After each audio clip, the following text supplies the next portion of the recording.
Welcome and good evening. This is the cardiac anesthesia critical care webinar under the umbrella of Forum of Cardiac Anesthesiologists Bangalore.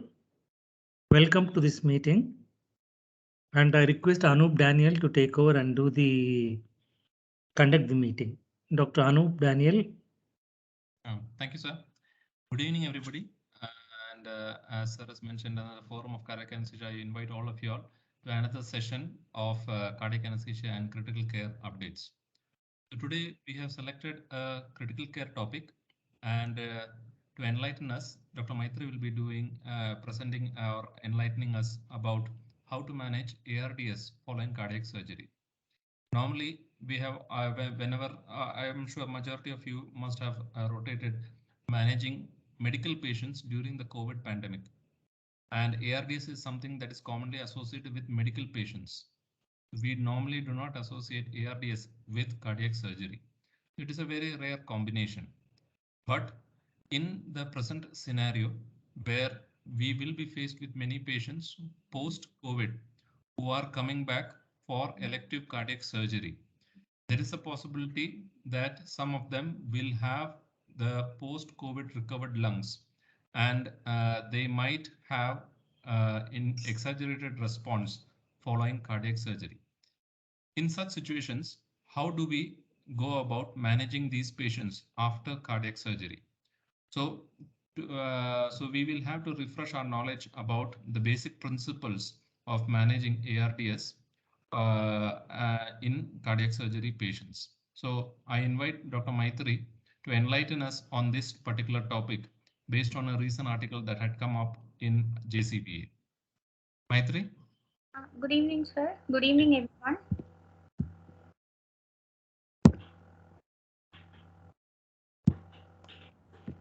So today, my topic of discussion is ARDS in the perioperative period of cardiac surgery. Coming to introduction, whenever we think of ARDS, the first thing that comes to our mind is the Berlin definition. And according to the current Berlin definition, ARDS, that is acute respiratory distress syndrome, it is described as a syndrome in terms of acute onset with bilateral lung opacities which are not clearly explained by cardiac failure and or fluid overload.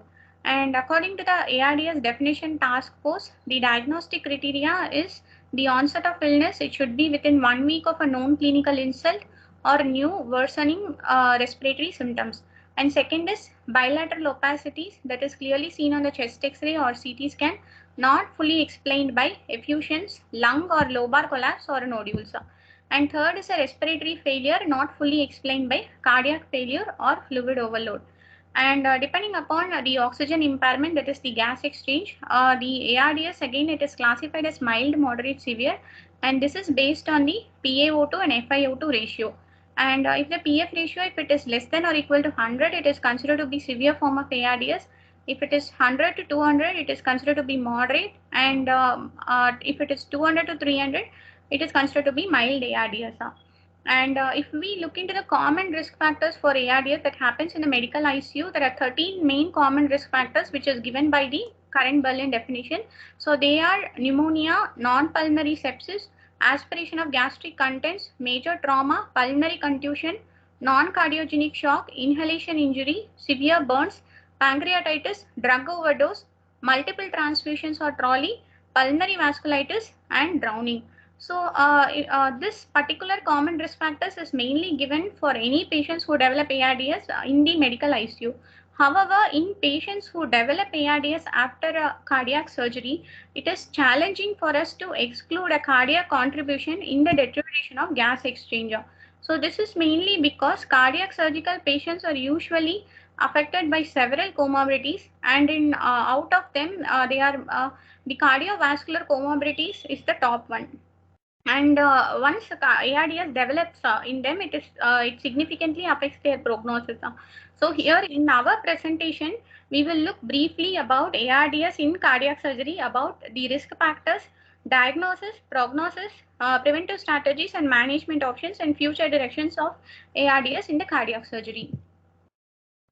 So coming to ARDS and cardiac surgery, we have three main points. One is it is relatively common. The incidence is found to be somewhere around 0.4 to 8%, and this incidence is based on various RCT trials that have been published. And ARDS and cardiac surgery, the patients have a very worse prognosis. So this is because they are already having a compromised cardiovascular system as well as pulmonary system. And in top of it, if they develop a ARDS in the post-operative period, it will significantly affect their prognosis. And third is management is challenging. Like proning, it is not practically impossible to do proning, but it is quite difficult due to a lot of drains that are inserted in the anterior chest wall, and some patients might require a open chest after immediate post-op. So in those scenarios, it is very difficult for us to prone the patient. So for the above said reasons, ARDS and cardiac surgery deserves more characterization and clinical studies for us as a perioperative physicians in order to improve the patient outcome. So coming to the current knowledge and gaps in ARDS and cardiac surgery. So this is a simplified systematic search that is done in the PubMed with terms of ARDS and cardiac surgery. This is done on September 2020. So even if we go and check now in the PubMed in the search box ARDS and cardiac surgery, we may get almost some 2000 and more articles. And a lot of these articles, the main limitation is they are limited with an abstract that is focused only on adult population, whereas ARDS in cardiac surgery in pediatric and neonatal population, the knowledge is quite scarce. And in most of the articles, the ARDS, the diagnosis of ARDS is not pure. And they have mentioned about other post-operative pulmonary complication also. There is kind of overlapping of other post-operative pulmonary complications such as effusions, consolidation, collapse, or pneumonia. And here also, if we see in about 170 articles, only 22 articles were related to the ARDS and cardiac surgery, and in out of it, only about 16 original studies were present, which showed about the risk factors, prediction of post-op ARDS, therapeutic strategies, ventilation, as well as trolley after cardiac surgery. So to tell in one word, ARDS and cardiac surgery is kind of under investigated, and still we need a lot of insight. Coming to the risk factors and incidence for post-operative ARDS, so we already saw about the common risk factors of ARDS according to the current Berlin definition. So this 13 common risk factors were given for any patients who come for the medical ICU. But whereas in cardiac surgical ICU, the one of the most important risk factor is being missed in the Berlin definition, that is high risk surgical patients. So we all know that high risk surgical patients are not only prone for ARDS, but they are also prone for various other post-operative complications. Despite this high risk surgical patients risk is well established in the literature, the current Berlin definition has not included in the risk factor stratification. So in order to look into the same, a multi-center cohort study was done on high-risk surgical patients. So the high-risk surgical patients that were the study group not only included the cardiac surgery, but also it included other kind of surgeries such as liver, vascular, emergency, trauma surgery, and patients who are infected. And the authors almost reported a 7.5% incidence of post-operative ARDS. And not only that, they also identified some 9 independent predictors of post-op ARDS that included sepsis, high-risk vascular surgery, high-risk cardiac surgery, emergency surgery, cirrhosis, admission from other than home, increased respiratory rate, increased requirement of FiO2 of more than 35%, and saturation of less than 95%. So it is very challenging for us to identify the risk factors, especially in the post-operative scenario, because of the limited number of clinical studies have reported data in this regard.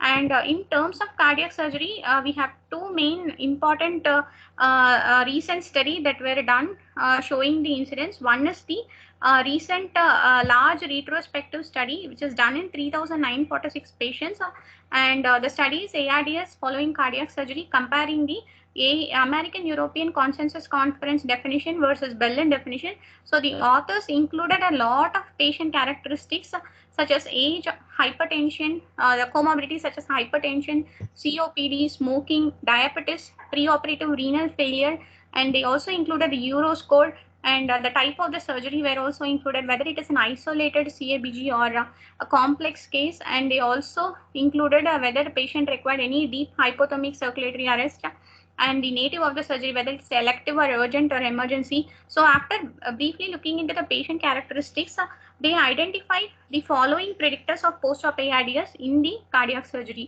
So that is the complex cases, redo surgery, emergency surgery, and patients with more than 3 units of RBCs.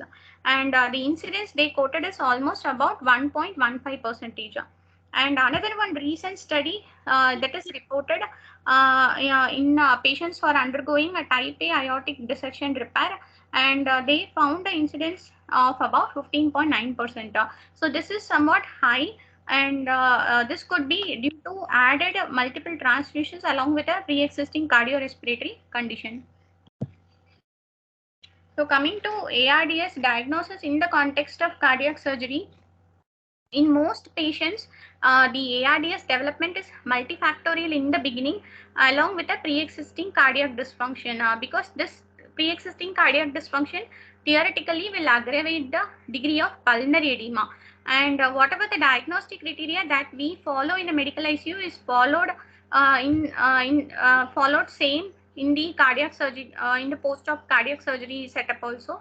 But the only challenging problem that we have is about the evaluation of the origin of pulmonary edema, because the last Berlin definition actually included the pulmonary artery wedge pressure, but the recent current Berlin definition has removed the criteria of pulmonary artery wedge pressure, because they found that almost more than 1/3 of the patient who presented with ARDS developed a pulmonary artery wedge pressure of more than 18 mm mercury. So this finding again reinforced how challenging it is to determine the extent of cardiac contribution to the pulmonary edema that develops in the ARDS cases. Even when the diagnosis it is made by the experienced clinicians, it is very difficult for us to separate the contribution of cardiac dysfunction in the patients who develop ARDS in the cardiac surgery. So coming to the preventive strategies that we can do in order to reduce the incidence of ARDS after cardiac surgery, although patients with a preoperative pulmonary dysfunction or a cardiac dysfunction might have a higher risk of developing ARDS, there are some factors that we can modify, and there are some factors it is very difficult for us to modify. And some of the non-modifiable factors are those that affects the pulmonary function. Those are wide spectrum LV comorbidities such as left-sided heart valve diseases, low LVEF, advanced LV diastolic dysfunction, as well as systolic dysfunction. So what happens in these conditions is the patient over a period of time will develop an increase in the LVEDP and also poor LV complaints, resulting in back pressure to the lungs and pulmonary congestion, and finally resulting in decrease in the alveolar capillary membrane permeability. And conversely, we have some modifiable factors. So these factors can be modified both in the intraoperative and postoperative period. So one is the surgical strategies that we can do. The direct surgical injuries such as opening of the pleura, whenever possible, we can tell the surgeons to restrict the pleural opening unless it is not necessary, and use gentle use of retractors and reduce the lung manipulation. And other modifiable factors that can be done is from the perfusion side, that is perfusion strategies. The most common thing that we can do is avoid using cardiopulmonary bypass whenever it is possible, because CPB, it is encountered as an intra-op factor that trigger inflammation at the pulmonary level. So this inflammation itself will have post-operative pulmonary complication. And also whenever possible, we can go for a minimally invasive procedure and use of miniaturized CPB. So these all factors, modifiable factors, are from the surgical and from the perfusion side.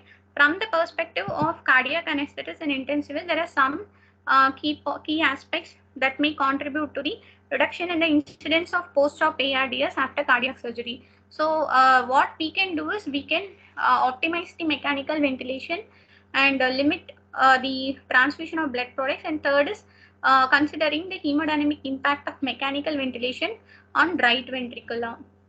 So we will see one by one. And first is about optimizing mechanical ventilation. So cardiac surgical patients are often exposed to risk factors, and these risk factors will be even before the surgery itself. It might start from the preoperative period, that the patient might have a long history of smoking, they will have a COPD, lungs, and a lot of LV comorbidities such as heart valve disease, systolic and diastolic dysfunction. So they all will in turn result in increase in the pulmonary venous congestion, resulting in decreased alveolar capillary membrane permeability. And the one thing that we can do as a cardiac anesthetist in the intraoperative and in the postoperative period is we can optimize the mechanical ventilation. So the best way to optimize the mechanical ventilation is to keep a tidal volume based on the predicted body weight and an optimal PEEP. So even though it is very difficult for us to draw a conclusion on what is the best PEEP and what is the best tidal volume and PEEP combination, because almost all the studies are outdated, it is always better for us to avoid using a higher tidal volume and use a intermediate tidal volume strategy. So we all know that the use of small tidal volume, it is the mantra of ventilation of ARDS. However, in patients who are coming for the surgery, in patients without ARDS, what we can do is we can use an intermediate tidal volume, and this is mainly after a study which is done by the recent PREVENT, which is study which is done shown in the PREVENT RCT trial. So previous meta-analysis showed a low tidal volume. It is associated with an improved clinical outcome among patients without ARDS. However, a recent RCT, that is PREVENT RCT, it shows when compared to a low tidal volume, if we keep an intermediate tidal volume about 8 to 10 ml per kg, the ventilator days, ventilator free days in the ICU is somewhat less, and even ICU stay is also less when we use a intermediate tidal volume when compared to a low tidal volume. And better to avoid a very high tidal volume, because more than 10 ml per kg, because that is definitely found to have an increased organ dysfunction and also increased ICU stay. So a few points about open lung ventilation strategy. So this open lung ventilation strategy was previously used in various institutes. So this is nothing but maintaining the mechanical ventilation during the cardiopulmonary bypass, along with the recruitment maneuver and the greater level of PEEP.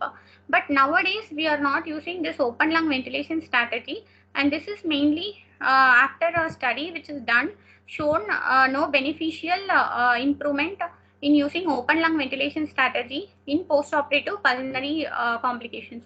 So this is a study, that is PROVEX study, which is done. That is one open lung protective ventilation in cardiac surgery. So it is an RCT.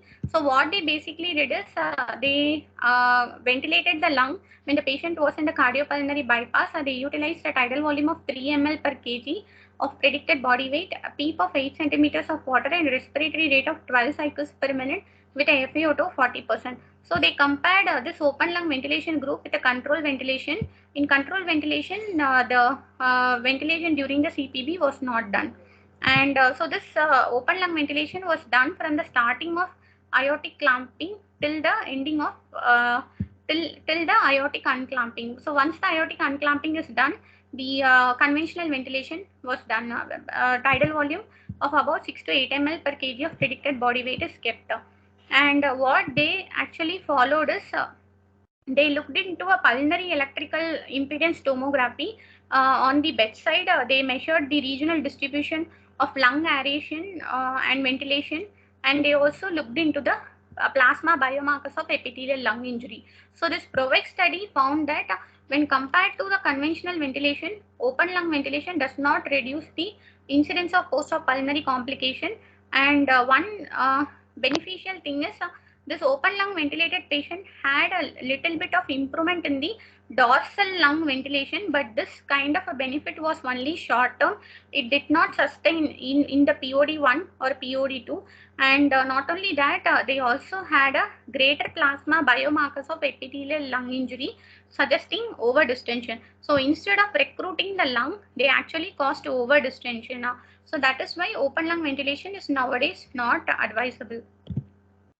So the last method that we can do in order to optimize the mechanical ventilation is to use the lowest driving pressure. So driving pressure is one important factor that is associated with postoperative pulmonary complication after general anesthesia. So it is one of the best variable in stratifying the risk of mortality in ARDS patient. But technically, it is very difficult for us to determine the optimal driving pressure in cardiac surgical patients. However, what we can do is we can keep the tidal volume low as much as possible, and PEEP, we can give a optimal PEEP. So thereby decreasing the driving pressure and enhancing the systemic respiratory system compliance, because driving pressure is plateau pressure minus PEEP, and it is inversely related to the compliance. So how much ever we decrease the driving pressure, that much level the compliance will improve. And in order to predict the tidal volume as well as optimal PEEP as well as respiratory rate, the authors suggest using tables or mobile app for tidal volume calculation, and this should be encouraged in the ICU setting. So coming to the second preventive strategy of ARDS in cardiac surgery, this is limitation of transfusions of blood products.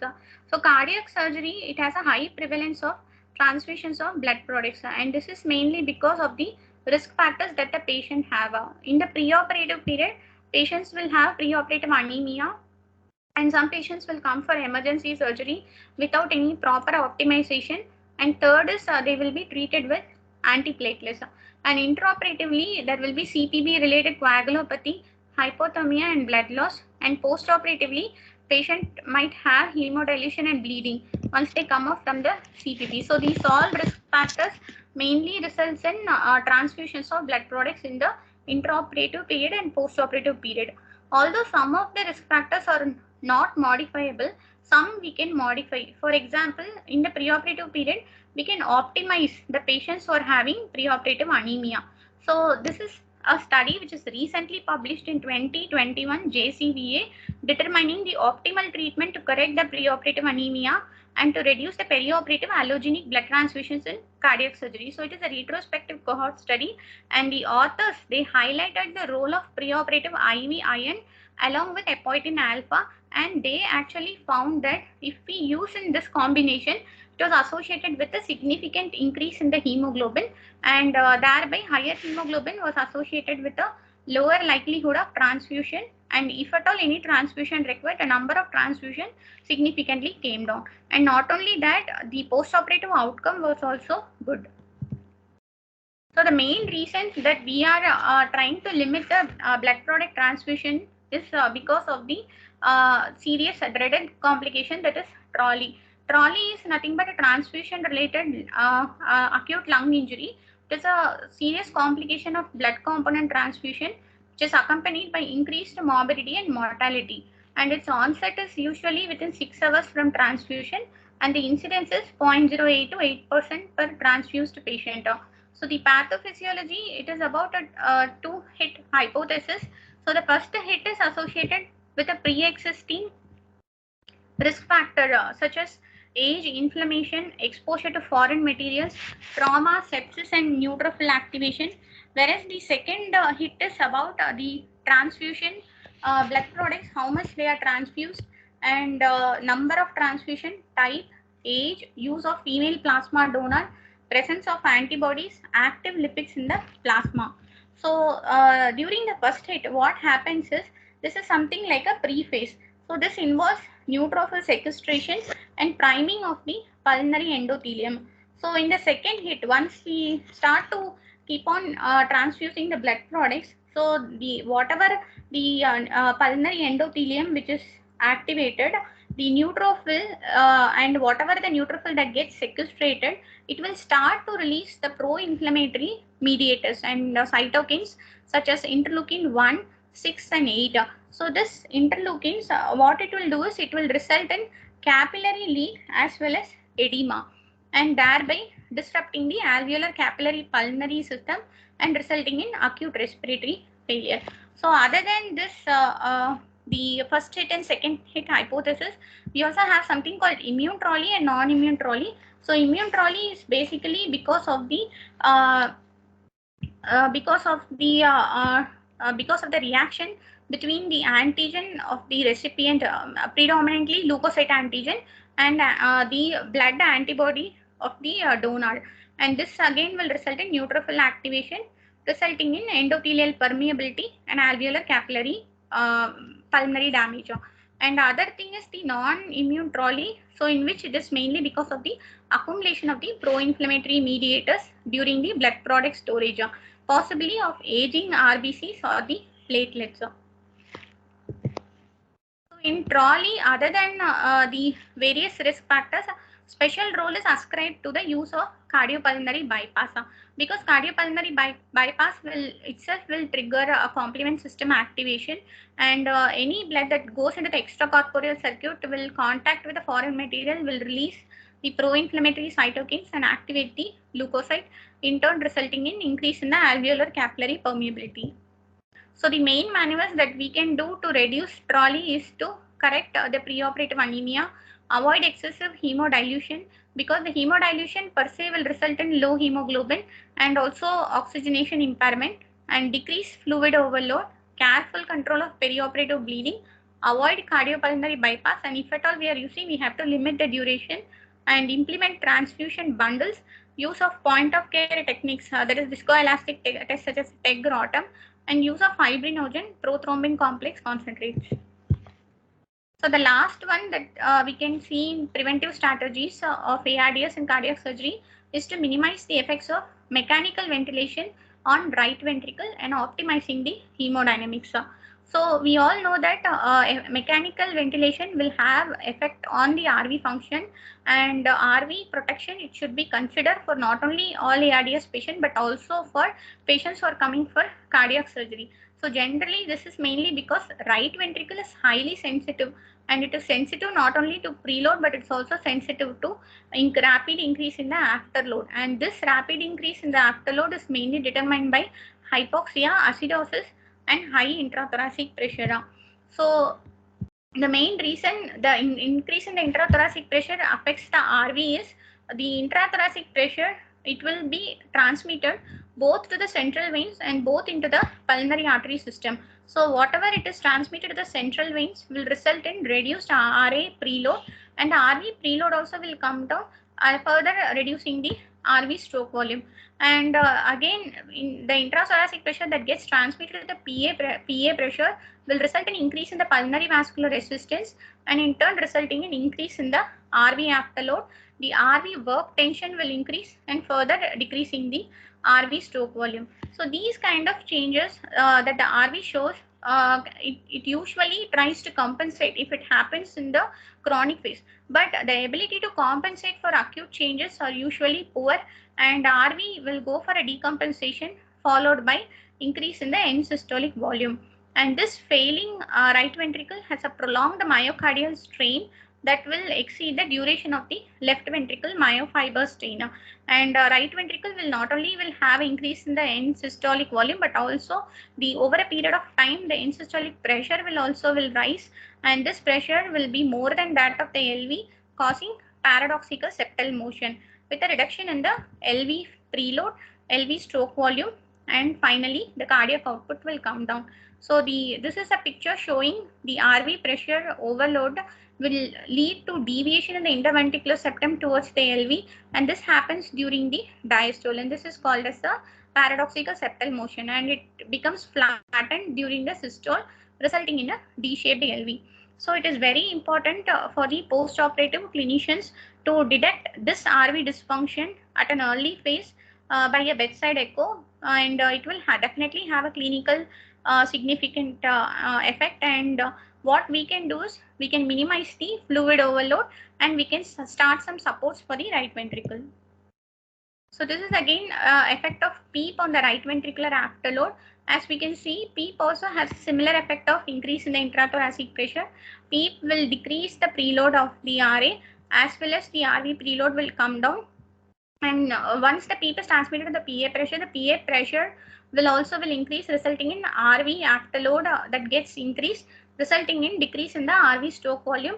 And finally, the LV stroke volume will also come down, resulting in decreased cardiac index. So whenever we are confronted with such a scenario of decrease in the cardiac index and cardiac output, if we try to increase the cardiac index by giving a more fluid, then what will happen is the more fluids that gets administered will result in lot of hemodilution, and the HB level will come down and oxygenation will be keep on worsening. And this particular condition is called as hemodynamic incoherence. That is, whatever the resuscitation procedures that we are aimed at correcting the systemic hemodynamic variables will usually result in microcirculatory disturbance, that microcirculatory perfusion disturbance, and also macrocirculatory perfusion disturbance.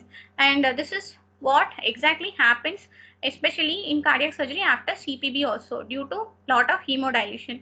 So therefore, we need to manage it at an early phase by limiting the effects of both mechanical ventilation on RV as well as avoid a volume overload. And it is better to keep some vasopressor or inotrope instead of increasing the fluids, and we can also give some diuretics in such scenario.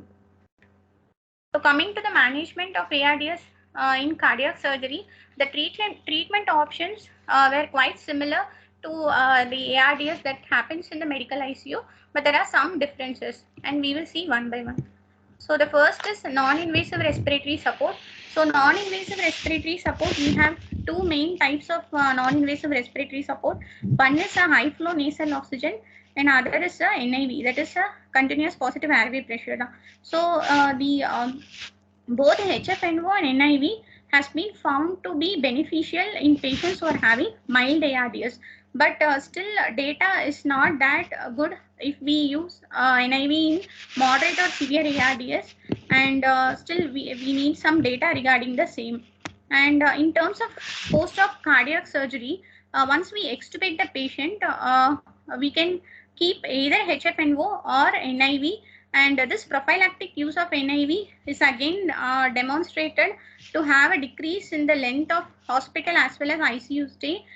This study is done by Wu et al. So he found that there is no differences in terms of cardiac and pulmonary complications. And one more study which is done in the HFNO, they also found that using HFNO after cardiac surgery, after extubation, has decreased hospital length of stay and risk of ICU readmission.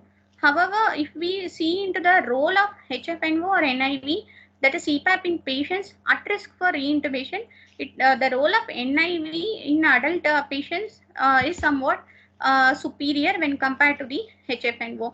But one important thing about NIV, that is CPAP, is that will give a positive pressure, and it also has some effect on the RV. So we have to be very careful in patients who are having RV dysfunction, and in those scenarios we can go for a high flow nasal oxygen, and we also have to monitor the RV effects. So second is about neuromuscular blocking agents. So neuromuscular blocking agents in ARDS, a study done by Papazian et al.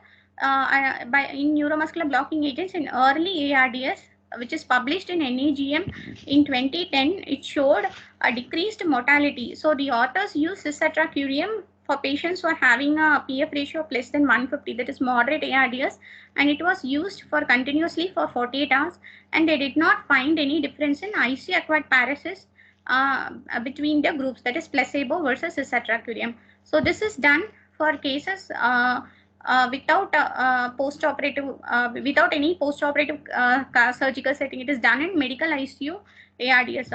However, in case of neuromuscular blocking agents, its usage in patients who develop ARDS after cardiac surgery, unfortunately, there is no randomized evidence till now. And but a recent re-evaluation of systemic early neuromuscular blockade RCT found the NMDA group were less physically active and reported more adverse cardiovascular events. So therefore, the more recent evidence suggests not to use neuromuscular blocking agents in ARDS patients, if at all necessary. If we can manage with a lighter sedation, then that can be continued. So coming to the third main management, that is prone positioning.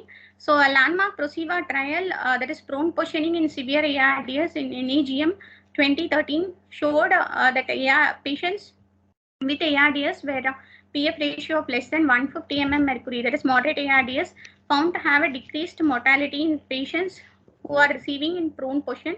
So they actually followed up the patient, and they found that both the 28-day mortality and 90-day mortality was almost half the patients who are ventilated in supine position. And they also found that patients who are receiving prone position had a lot of good positive hemodynamic effects of proning. Not only they helped in lung recruitment and reduced the hypoxia, but they also had some positive unloading effects on the right ventricle in patients with ARDS.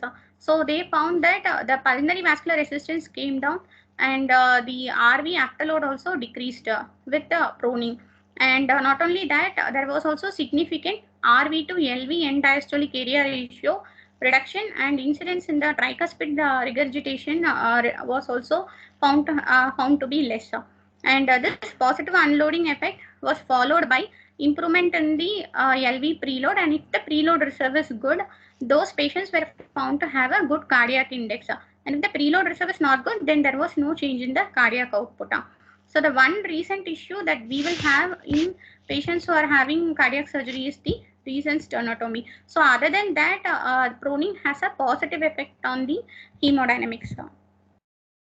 So this is again another one study showing the hemodynamic effects of proning. So as you can see here, the cardiac index improved after proning, and the heart rate came down, stroke volume also enhanced, and the pulmonary vascular resistance decreased. So the fourth main management in the ARDS in cardiac surgery is HFOV. So HFOV is high frequency oscillatory ventilation. So this has been regarded as ultimate low tidal volume ventilator with small volumes, which is somewhere between the lower and the upper inflection point. So lower inflection point is where the onset of alveolar recruitment usually happens, and upper inflection point is where the lung is fully recruited and over distension occurs. So the HFOV usually operates somewhere between the lower and the upper at the middle level. And there are four main types of HFOV, and HFOV utilizes a frequency of 120 to 600 breaths per minute, and also it utilizes low tidal volumes and low peak pressure.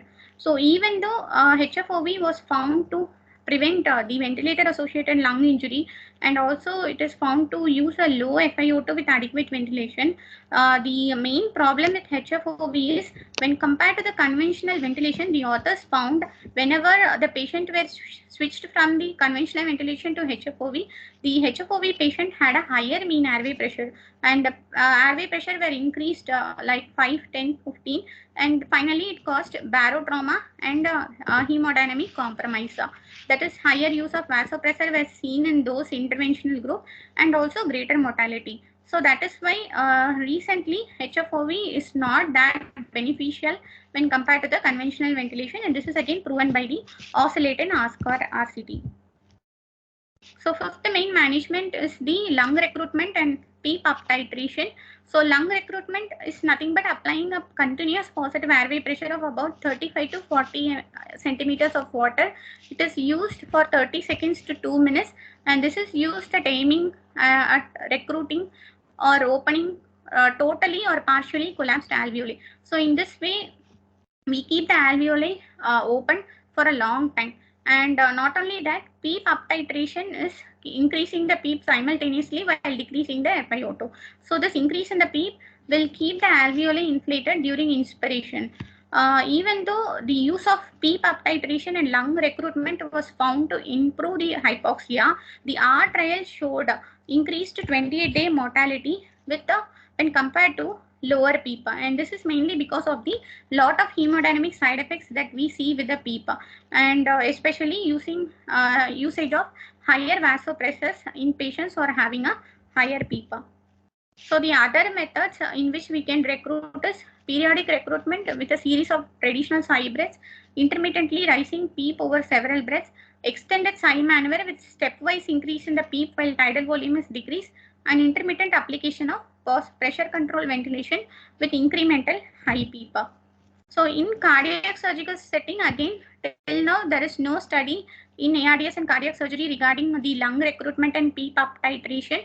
However, a study is conducted in elective cardiac surgery, non-ARDS patients. What the authors did is they gave 2 brief vital capacity maneuvers at the time of cardiopulmonary bypass separation and also at the ICU arrival, and they found that these patients had an improved oxygenation as well as decreased atelectasis, and this effect lasted until the ICU discharge. And recent data, it do not support lung recruitment and aggressive PEEP up titration, especially in cardiac surgical patients, because of its deleterious effect on the RV afterload. And importantly, recruitment maneuvers, not only it will be bad for patients who are having hypovolemia, but it will also have a profound cardiovascular consequences even under patients who are having normovolemia or hypervolemia. And one more important point that the authors are telling is, whenever we increase the PEEP, if we don't see an improvement in the hypoxia or the PF ratio, we always have to look for shunt, that is look for PFO. So the sixth management in ARDS and cardiac surgery is using extracorporeal CO2 removal and extracorporeal membrane oxygenation. So this extracorporeal CO2 removal, it is usually used in patients who are having moderate or severe ARDS.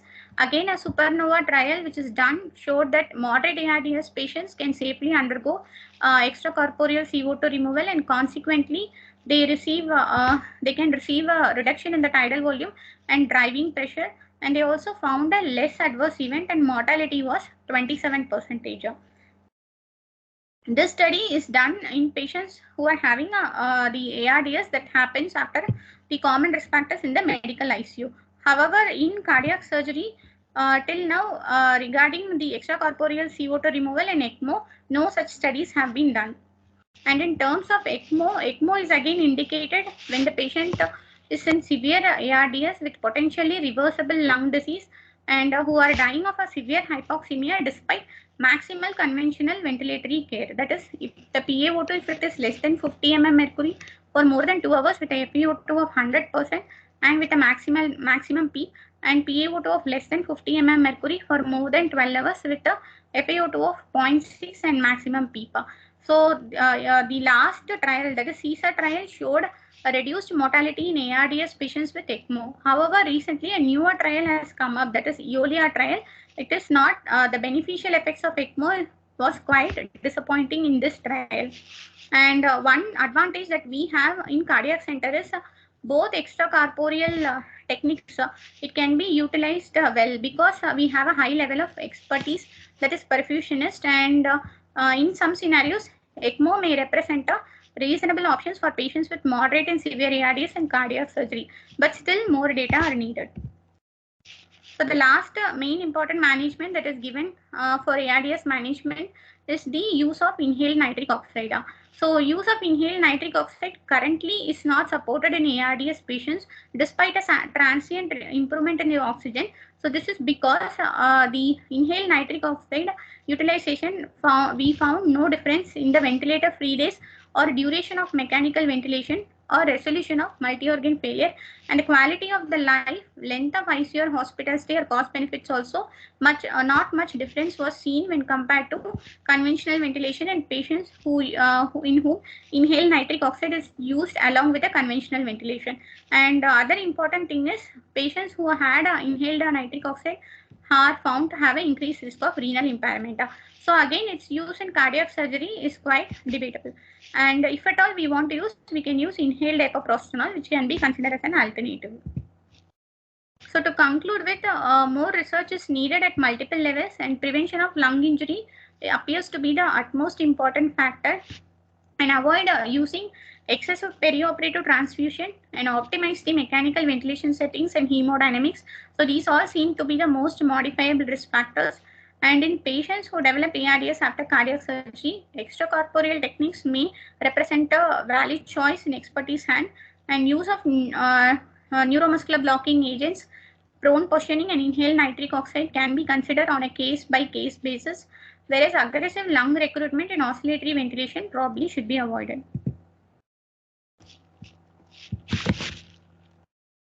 Thank you, Maitri. That was a very comprehensive coverage of the topic ARDS in cardiac surgery.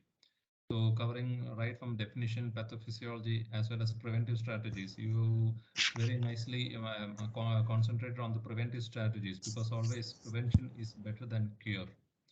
So always we have an option of preventing ARDS in our subset of patients as much as possible. And then following on to management of ARDS, which is not very much different from a medical ARDS patient, except for the proning part, which you have stressed nicely. So with that, I open the forum for discussion. All participants, feel free to put in your questions in the chat box, or you can unmute yourself and ask the questions.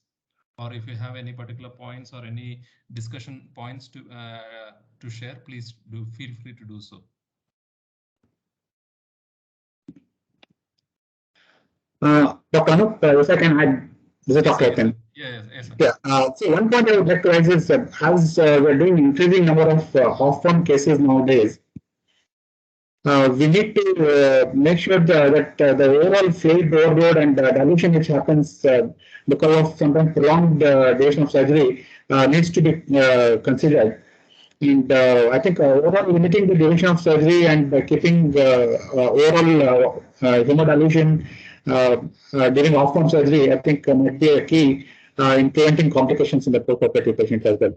On-form definitely yes, but off-form we need to consider restricting the duration and the volume we infuse so that hemodilution doesn't occur in these patients. And volume overload, especially after a few days when you check the patient's weight, they tend to gain a lot of weight actually.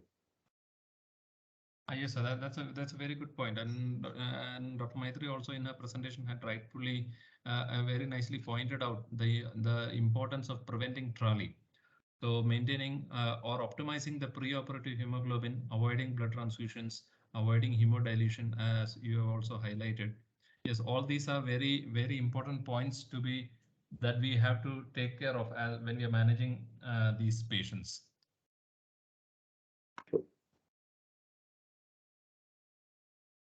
Any other questions or any comments from other participants? Good evening, Dr. Anup. Yes, sir. Yes, sir. Yes. Dr. Maitri, you excellently presented the entire aspects of ARDS, starting from etiology to the various management. Just I would like to add one or 2 points.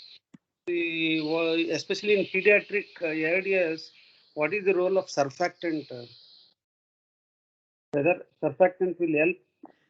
Yes, sir, that's a very good question. Maitri, any comments about that one in the article? Sir, no, sir. In this article, regarding the role of surfactant, it was not mentioned anything, sir. They have not. Okay. The article primarily it was dealing with adult ARDS studies and the management of such patients. That's why they may not have concentrated much on the use of surfactant. Do you have any experience in or any advice about surfactant for pediatric patients? No, not much. No, I don't have any this one. So any role, what book says is not much of helpful. Yes, not very helpful. Yeah. And specific indication where it is in the primary pulmonary hypertension or something like that, and surfactant is indicated or it is beneficial.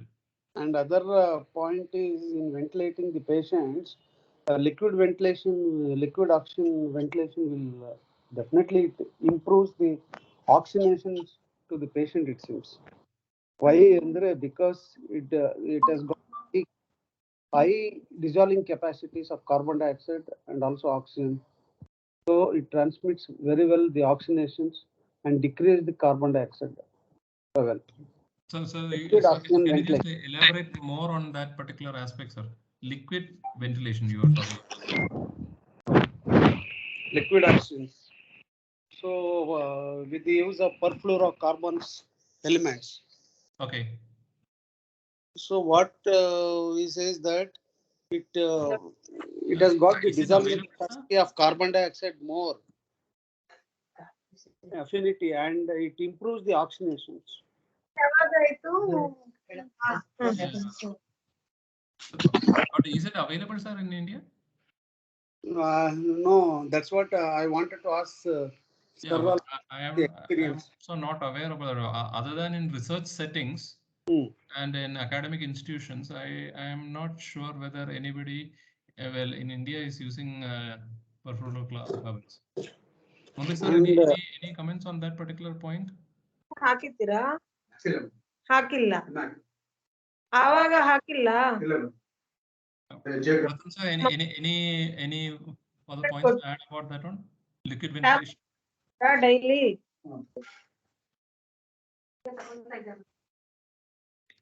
Regarding the surfactants are good to reduce the alveolar surface tension and they prevent alveolar collapse. And this exogenous surfactant can be used in premature neonates and children, but not they have not been shown a value in adults. It is administered intratracheally and it has shown to improve oxygenation, but in the adults, in the ARDS and all, it's not a viable option because there are no evidence to show that it improves the outcomes. And regarding the use of liquid oxygenation ventilation of hello, sir.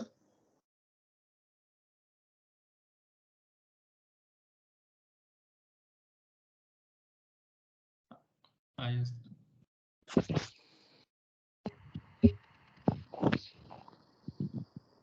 Hello, sir.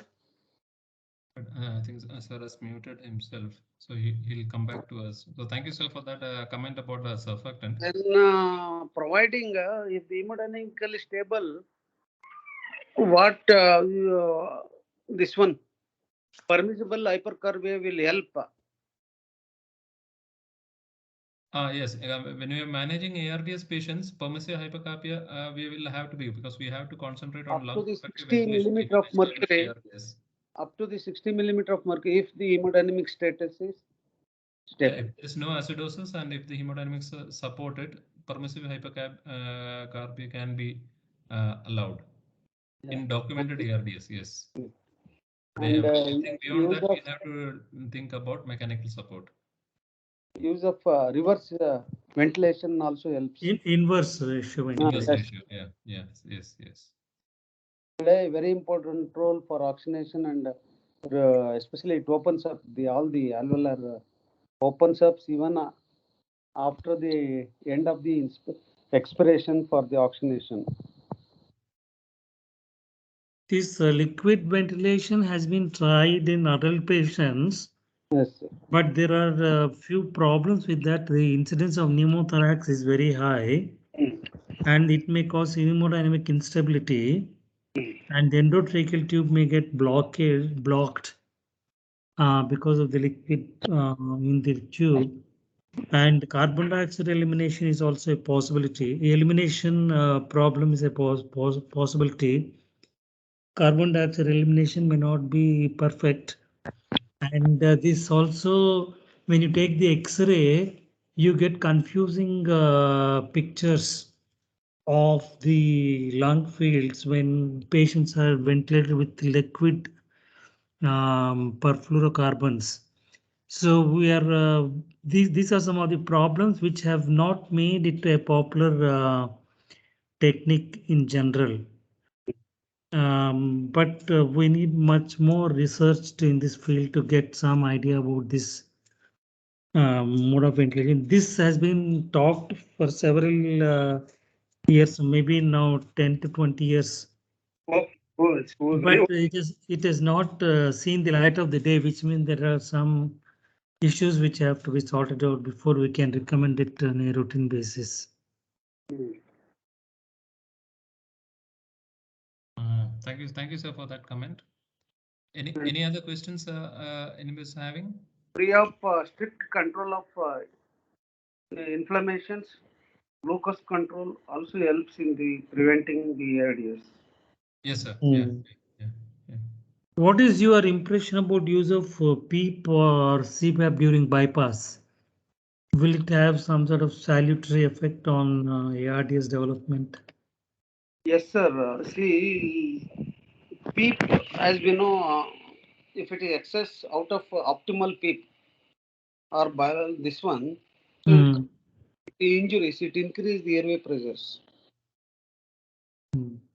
That is the problem. To define optimum PEEP is where the problem goes. I think Maithuri had already covered that point in her presentation, where that study, it shows that it is that maintaining that open lung approach does not have any benefit. Yes, and other one, they say you have to block the neuromuscular agent to be used initially, but it's better avoid partial, that is called partial ventilation, means let the patients breathe this one without any other this one means paralyzing or anything, that also will help. That is they mentioned partial ventilation. Okay, That sir. Yeah, got the yeah. benefit. Okay. Is there any other question? Anyone would like to make a comment with regards to this topic? The dissection is more common mentioned. It could be because of hours of duration of bypass period is more, or any other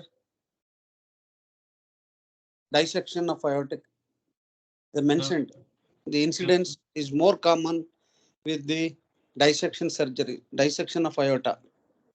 Oh, you mean ARDs is Yes. more common in yes, Yes. yeah. Probably what I feel is because the duration of CPB is more. Yes. Duration of the pump and not only reperfusion injury to the lungs and all is much higher in case of dissection of lung, and not only for that, even when they are manipulating for the to place a graft. Contusions. Yes. Lung is being manipulated for a prolonged period, unlike for cardiac surgeries. Yeah, we had 2 patients in the recent 10 to 15 days where patients had acute dissection and were given clopidogrel in the assumption that the chest pain is because of the acute coronary syndrome. Subsequently, they were subjected to ascending aortic repair for dissection, and these patients really bled a lot and they needed a lot of blood transfusion. And this may be one of the causative factor for development of ARDS in these patients. It underlines the fact that in patients with chest pain, all chest pains are not because of acute coronary syndrome. Yes. We have to be a bit cautious or take care to avoid giving clopidogrel to those patients who have acute aortic dissection. Yes, sir. Yeah. 2 patients, recent past, we had 2 patients were given clopidogrel loading dose and coronary angiography was done, and there was no, it was not acute coronary syndrome. Yes, sir. I would like to add in the risk factors mentioned in this article. The role of poor left ventricle function is not highlighted in a reasonable manner. Patients who have poor LV function may be a little more prone to ARDS like picture. Yes, sir. Yeah. I think that is what they meant by high risk cardiac surgery. Probably, I'm not sure, but probably that is what they want. Yeah, they mentioned high risk cardiac surgery, high risk surgery in general. Others is mentioned poor this one. Yeah. It is mentioned. It is mentioned but not highlighted. I mean, yes. I think it's a reasonably important factor. Yeah. I think we are coming to the end of our the allotted time for our meeting. So I would ask Dr. Prabhushankar to then conclude the meeting then on our behalf. Yes. I thank Maithira for a wonderful presentation of ARDS, which is more difficult to treat. Even now, clinically also, she has mentioned almost all. Sir, what one question, sir. Murray's scoring, lung scoring system, they are not taken PEEP while defining Berlin's classification, Berlin's definition is not mentioned the use of PEEP. Yeah. No, in the revised definition, I think, and they had downgraded the importance of PEEP at that time, the consensus definition. Okay. Thank you. Murray score contains 3 or 4 factors. One is consolidation on X-ray. What is the PF ratio? What is the amount of PEEP? And compliance. What is the compliance of the lung? Based on that, they calculate, and any score more than 2.5 to 3 is an indication for the use of ECMO. Yes.